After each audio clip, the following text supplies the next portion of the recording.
Hi, I'm Benjamin Goulart, the Waterfall Guy. I'm here to show you some more tips on how to build a more natural water feature. Come on up to the top here and let me show you what I've done here, and maybe you can see the same.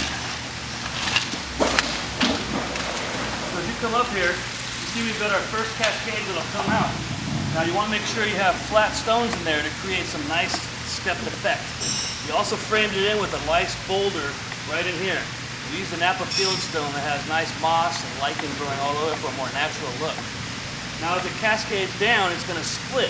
One of it's going to go off to the left, one to the right, and also right down the middle. So as you walk over to this side, you'll see we have a little echo chamber over here.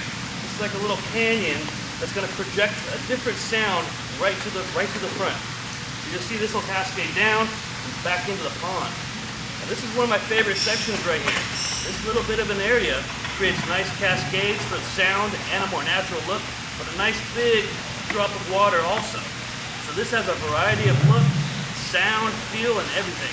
This is one of my favorite areas. Now if you can work in big boulders, you'll see it'll frame it in nicely and look way more natural. So let's turn it on, take a look and see what they say.